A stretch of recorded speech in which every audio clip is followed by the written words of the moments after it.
Welcome into Phil's Tax Hacks and Other Retirement Facts with CPA and personal financial specialist Phil Putney. Now let's get rolling with today's show. Hey everybody, welcome into Phil's Tax Hacks and Other Retirement Facts with Phil Putney and myself as we're talking investing, finance, and retirement. And we are going to talk about the economy, really, financial planning now in the current administration's America and Biden's America. So we're going to get into a couple of topics. Lots going on, Phil, in this arena. So we're going to dive in. But how are you, my friend? I'm doing really good. Yeah? You got gas? Because apparently there's a shortage. Yeah, right. Haven't seen the shortage here yet, other than the pumps are telling it. Man, I can't believe how much gas has increased, although we are getting close to summer, so it always happens in Michigan. Summer, it's like, oh, amazing, gas is up $1. I'm like, seriously? Now that people are going to travel, right? It does always happen, but I think it's definitely been compounded. We've been seeing a steady rise in gas now the last 5 months or so. And then I guess these cyber attacks obviously have caused some shortages. The news is always looking for something to, put on about bad news. So it's like, we're going to run out of gas, so get your gas now. But I've got a couple of points here I want to go through. Obviously, Phil, we're spending or possibly spending a lot of money. Now, a lot of this isn't passed. So we'll kind of keep that in mind. And I'm not trying to make this political by any means. It just is what it is, right? Yep, absolutely. So, it is what it is. What's going on in the nation right now. So the government gonna do their thing, right? That's right. We can vote. We just have to react. So we can vote and do whatever we want to do, and they're still going to do what they want to do regardless sometimes of what we say. So let's talk a little bit about some of this stuff and how it impacts what you guys do as financial advisors, as a CPA. Taxes, obviously, big component there. So let's just start with the fact that we're just spending a lot of money in the continued coronavirus response. And the $2 trillion, infrastructure plan, just the spending in general. Kind of what's your thoughts there from a future, I guess, tax standpoint? Yeah, I mean, the spending in general is a huge concern, and we've talked on shows for over a year now on the potential for increase in taxes. I mean, it's just going to happen at some point. I mean, if you look just historically at tax rates, where they're at today, where they've been, they move in cycles, kind of like markets. And, at some point we have to see taxes increase. The government doesn't generate money. It simply recycles money it's taken from you to money that it spits back out, in the form of taxes. So it's going to have to make up for all the spending that's taken place. I mean, from a tax standpoint, there's a huge potential increase at some point. So, well, let's be honest. Mainstream media doesn't, depending on what they're trying to push from an agenda standpoint, they only talk about certain topics that push a narrative, whatever that narrative might be. And the stimulus stuff has really, caused an issue with people getting help. I don't know about in your area, but everywhere I turn, and now I'm seeing it coming out of places like DC as well, where companies can't find employees. And they're starting to talk about the fact that the stimmies have caused people not to go back to work, and so we've basically paid people to incentivize them to stay at home. And now, every time I try to call a contractor or local businesses, I go see my chiropractor or I go to some of my favorite restaurants or whatever, they all have help wanted signs up. Yeah. I mean, there's restaurants, fast food type restaurants I've seen close because they can't get the help. Being a small business owner that is reliant on kind of that lower entry level type of pay. Right. I mean, it's disastrous right now. Daycares in our area are suffering because they can't hire people. I didn't even think about that. Which, I mean, there's that, just think about that cycle of, okay, so the daycare can't hire people. So the people at the higher level jobs that need daycare, what are they doing? It's just, all of this comes back around. And I think, I've always said when you talk about the government and some of the things they go through, and this isn't meant to be bashing the government, but you got to think the full cycle. And I unfortunately don't think they've thought the whole cycle all the way through the reaction. Exactly. We everything has been reactionary versus really thought out. And as a CPA, and a planner, right? It's right there in the title, right? You plan, so you think these things through. So let's talk a little bit. I'm going to move around off the script a little bit just because of the stuff that's happening. But obviously capital gains, right? That's a big conversation. Moving kind of in the forefront going right now. So the 20% moving it to 39.6. Now, most of us think about 15% because that's what we typically hear. So what's the difference? What is this 20% moving to 39? Is this for high income earners? Yes. I mean, there's really kind of three tiers almost in capital gains tax today. Okay. There's 0%, which a lot of people don't even realize. But Oh, if you're in that lower tax bracket, used to be tied directly to what was the 15% bracket, and it's similar in that range. But if your total income, taxable income is in that bracket or below, hmm. you might not pay any capital gains on that Oh, portion okay. of Yeah, gains, you know, didn't know that. and then you jump up to the 15%. Ultimately, today, the top tax rate for capital gains is 20%. And is And that for like then a million over? Is that? no, I mean it's getting in the like 250 and above range, Oh, you okay. know. So it's So I not mean that far off. it's Yeah. no, it's not, yeah, not that far off. And then as your income gets higher, you might get into this Medicare surtax, the net investment income tax they call it. Okay. So there could be as much as another 3.8%. So it's closer to like 24% in Yeah. those top rates.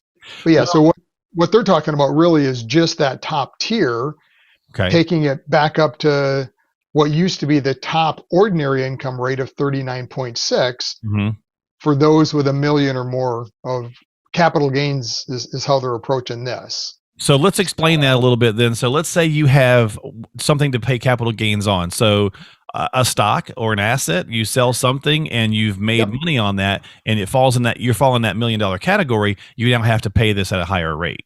Correct. Yeah, the potential is there. And it's a long-term capital asset. So something Okay. that's short-term, cryptocurrencies is kind of the crazy thing going on now Sure. where, you might have made some big money in crypto, but Doge- probably was short period. Yeah, Dogecoin, yeah. So probably was a short-term gain. That doesn't count. That's ordinary income. You're in the normal tax brackets for that. Okay. So this is long-term, something you've held more than 12 months. So, All right. So I'm going to tie this together a little bit, and again, feel mhm, free to correct me yep, if I'm wrong, and that's kind of the point of the show, right? So yep, with the capital gains, where you're thinking, okay, I'm not making more than $1 million, so it's not really going to affect me. But they're also talking about doing some, I guess, either limits or just completely getting rid of things like step up in basis, and some different kinds of things there, and that stuff really will affect right, just a lot of people, especially it seems to me like that and the RMD, with the removal of the stretch, right. and going to the into the 10 years and then adding possible RMDs. The IRS said they may be doing that to that stretch, that 10-year limit now. It seems like they're really kind of targeting on making it harder to create generational wealth. Absolutely. Yeah, I mean that's one of their targets, and I've talked about this for years with clients of it's an easy target for the IRS, right? I mean, Mm. eh, kind of sad to say, but I mean, dead people don't vote, right? So I mean, if they're taxing somebody's Well, estate, it's well, yeah, that's a whole nother discussion. depends on where you're at, but They yeah, shouldn't vote. Let's right, put it that way. So taxing somebody's estate. I mean, the people inheriting it probably don't even realize, at least in planning, that that's going to happen. okay, So it's an easy target for them to change things around the estate tax, mhm, because especially if they lower some of the limits that affects everyone, okay, only those right now in the top tier where you're 13 million plus in net estate, you even have to consider estate planning from a right, tax standpoint. right, right, So for most people, it's not even a concern. But the way it works today is if you inherit an asset through an estate, you get this step up in basis. So let's put some numbers to it. Let's say sure. your parents bought a stock, they worked for one of the big, auto companies or whatever it is, and invested years ago, and that had a significant increase in value. So let's call it $100. They bought it at $100, okay, and Yep, now it's worth 10,000. correct. Yep. Okay. So we would have to pay capital gains on if we sold it starting at 10,000. We get that step up in basis currently.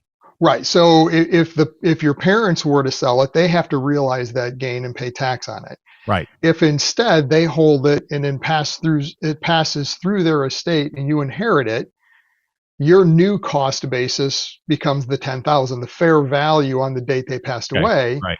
So all that capital gain kind of gets washed away. Right. So if we sold it for 10,001, we're only You, paying capital gains on $1 basically. correct. Yeah. Right. Okay. And putting some context behind it, the reason they did that is that they didn't feel it was fair to tax the estate value, because Right. there is this inheritance tax on the value of an estate as well as the increase, the capital gains. It's a double tax. So that's the reason it's even in there. Okay. Well, as this exemption for estates has increased, I mean, not too many years ago when I first started in this CPA business, it Mhm. was 600,000. Right. And that's a pretty low number. You can hit there. I mean, that Yeah. includes everything. That's For a a state, house. right? That's, everything you own. Yeah. So you can hit that 600 pretty quick. Well, I And mean, it's up to that's a 13 conversation million that's coming plus. back as well. They're thinking about bringing it way back down as well. Yep. Yep. And exactly. So they're lowering that as well. So anyways, I mean, kind of bringing it back around, Mhm. again, it's something they're considering. I fully expect at some point you're going to see that. They might, right now they're talking about taking away that step up again for the higher tier. Right. But I think once it's like that foot in the door, right? Once they've got the foot in the door, it's easy to start lowering that, Oh, and, okay. and Now, I did not affecting hear more that people. part. I did not hear that part. So the step up, That, removing the step up, I thought it was just across the board. So it's only for the right. upper tier. Well, I've heard it both ways. I mean, the Oh, latest I've heard is kind of tied into that upper tier.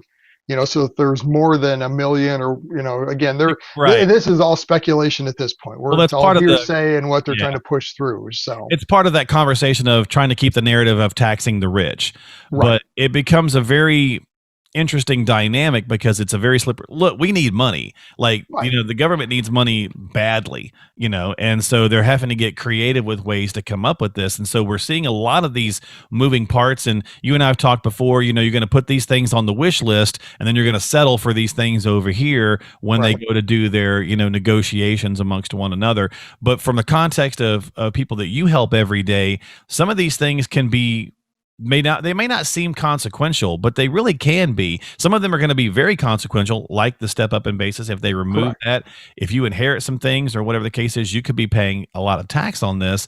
Other things like corporate tax, right? So the big conversation going from 21 to 28%. Yep. Look, you can have this argument all day long, but without the corporations, there's not a lot of jobs. We saw this.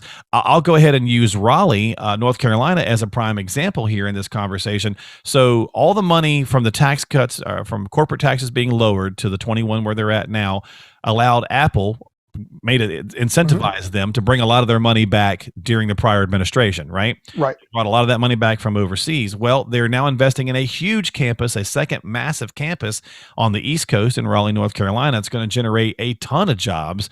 They're going to build this whole big facility. They wouldn't have done that if they hadn't brought that money back in.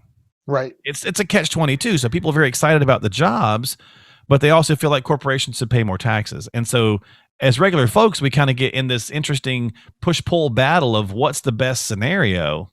Right. Well, and that's like this, even the whole discussion on these capital gains. I mean, they're talking about raising that top tier of ordinary income tax right back up to 39.6 again for that top 1%.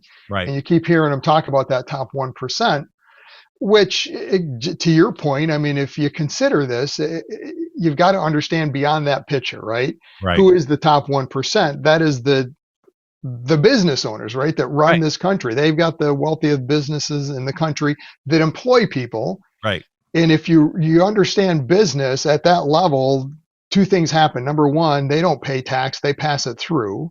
Right. So I mean, if their tax rate's going up, $2,000 versus right, right, it's going to come back around. The corporations make their profit, right? So they're going to keep their profit some way. Yeah. The other thing is that what's the long-term effect of the big picture overall, right? I mean, if you look at it, and there's a lot of studies being done on all these different, the infrastructure bill, the coronavirus, all these proposals of increasing on the capital gains rates. Right. What is the true big picture effect? And both studies that I've read say actually it's going to reduce the government's revenue and reduce the economy and jobs. Long term, because the other side of that equation, those top 1%, the big corporations, because they've got money, they understand this. They hire significant legal teams that know how to plan and manipulate. Yeah, it's chess to them. So well, you make this move, they're going to make this move. You see the videos on the street thing and people asking folks what they think about this, and unfortunately, we regurgitate what the mainstream what we hear all the time, right? Right. I mean, Yep. we're no different than we were when we were babies sometimes and small children, or, whatever. If you hear something enough, like if if you're cussing around your small child and then one day they cuss and you're like, oh no, Where did you that's hear? like, Yeah. yeah, where did they, and so it's really the same thing. And so people are like, well, the corporations don't this and the corporations don't that. And it's a real slippery slope because again, they're creating a lot of what, allows us to have these jobs to go make money and so on and so forth. Right. And you're all talking about all these different kinds of things that are happening, and that's before you even get into the 4 trillion for climate change, There's the green steel stuff, and so on and so forth. And so it's very, very worrisome, I would imagine, for folks. I'm 50, and so I'm really worried about retirement planning in just another 10 years for me, let alone folks right now who might be 60. And getting close to retirement. Yeah, and it's planning in any kind of environment like this is a tricky thing because you don't want to make decisions based on speculation of what if, right? But you don't want to sit on the sidelines either, and that's I've been planning like this for years with clients anyways on taxes, that even before any of this happened, we've been planning for the potential of taxes going up. Now, we're not making significant moves of money based on that. The potential of taxes are going to go up. I want to see that it works even if they don't. If we stay in a similar tax environment. Great point. We always plan based on what's in law today. And if it works in that scenario, then great, let's go ahead and do it. Unless somebody's really concerned and they want to hedge against it and are willing to kind of step up a little bit more to hedge against it, then sure, let's do that, whatever your comfort level is. You've got to be very careful planning based on what if, because you can make some moves that might not have been the right thing. And that's a great point because, again, keeping any politics out of it, the government, it's just calling it the government, right? No matter who what party is in power. It doesn't matter. You're going to go through multiple administrations, hopefully, in retirement. And we have to take it on ourselves to do what we can do within the parameters that are set. Correct. And so being as efficient as possible. We've talked before, Phil, about tax loopholes.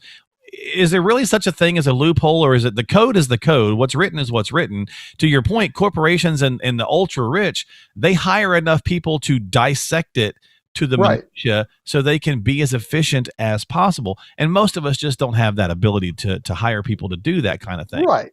I mean, you can't blame the corporations. They're, bottom line, they're trying to save taxes to them. Think of it, put the shoe on your foot, right? Yeah. If you were in that scenario and had the ability to hire legal and accounting staff to figure it out to help lower your taxes, wouldn't you? Would you just write the check and say, oh yeah, here's my, I owe it the IRS. Here's my, patriotic duty, so to speak. But I owe you $1 million in taxes, or I owe you, 60,000. You're going to try to go with the 60,000, especially if the return on investment, the cost analysis makes sense. So, I mean, that is their bottom line, their business, they're trying to control expenses. Taxes is one of those expenses. And as individuals, we do have that right as well. It just becomes a cost numbers game. So you hire a CPA, you hire someone like yourself, Phil, to say, okay, help make me, if I'm not currently tax efficient, help make me more tax efficient moving forward, right? Right. Yeah. I mean, there's a great quote, and I won't get it exactly right, but I think it's Judge Learned Hand. And it says you have an obligation to pay taxes, but not any more than what you owe.